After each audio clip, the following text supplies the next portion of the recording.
Hello, and welcome.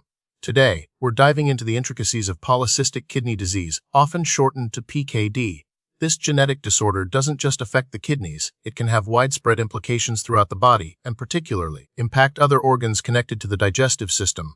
Join us as we explore its causes, effects, and management strategies. So, what causes PKD? The primary culprit is genetics. PKD is predominantly an inherited disorder, meaning it's passed down from parents to their children. There are two main genetic pathways, autosomal dominant or APKD, which is the more common form, and autosomal recessive PKD or RPKD, which is rarer and typically presents in childhood.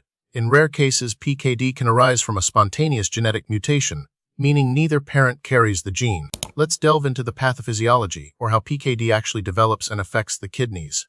In PKD, cysts, which are fluid-filled sacs, form within the kidneys. Over time, these cysts multiply and enlarge, progressively replacing normal kidney tissue. This expansion disrupts the kidney's ability to filter waste and regulate fluids, leading to impaired kidney function and eventually, kidney failure.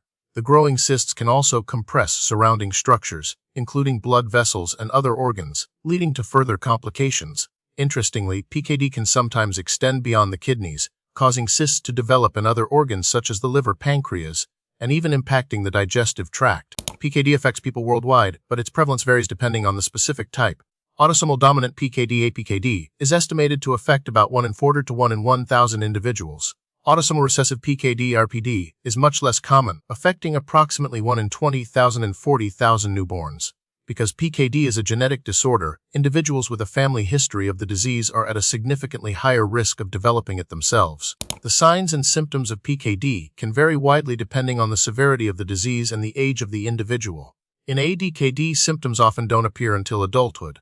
Common symptoms include high blood pressure, back or side pain, abdominal pain, blood in the urine, frequent urinary tract infections, and kidney stones. The enlarged kidneys can sometimes be felt through the abdomen. In RPD, symptoms usually present earlier in life, often in infancy or childhood.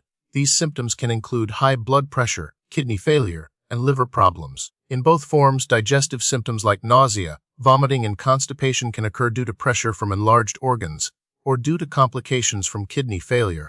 Diagnosing PKD typically involves a combination of medical history, physical examination, and imaging tests. A family history of PKD is a significant indicator. Ultrasound is often the initial imaging test used to visualize the kidneys and detect the presence of cysts. CT scans and MRI scans provide more detailed images and can be used to confirm the diagnosis, especially in individuals with early-stage disease or atypical presentations. Genetic testing can also be performed to confirm the specific genetic mutation responsible for PKD, especially in cases where the diagnosis is uncertain or for family planning purposes. While there isn't a single overarching classification for PKD, it's primarily categorized based on the inheritance paternosomal dominant PKD, or ADPKD, and autosomal recessive PKD, or RPD.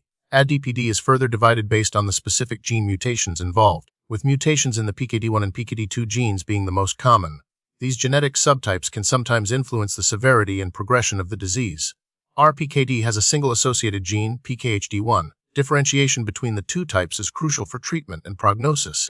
Currently, there is no cure for PKD, so treatment focuses on managing symptoms and slowing the progression of the disease. Managing high blood pressure is crucial, as it can exacerbate kidney damage. Medications like ACE inhibitors and ARBs are often prescribed. Pain management strategies may include over-the-counter pain relievers, but avoiding NSAIDs is generally recommended due to their potential kidney toxicity. Treating urinary tract infections promptly is essential. In more advanced stages of PKD, dialysis or kidney transplantation may be necessary to maintain kidney function. Tolvaptan, a medication that slows cyst growth, may be prescribed for some patients with ADKD. Dietary modifications are often recommended, including limiting salt and protein intake. Regular monitoring of kidney function is essential to track the progression of the disease and adjust treatment accordingly. Lifestyle changes such as staying hydrated, maintaining a healthy weight, and regular exercise can also help manage symptoms. Since PKD is primarily a genetic disorder, there's no definitive way to completely prevent it.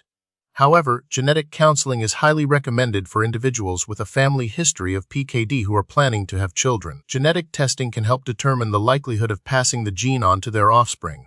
Prenatal testing is also available to determine if a fetus has inherited the PKD gene. Early diagnosis and management of symptoms can help slow the progression of the disease and improve the overall quality of life for individuals with PKD.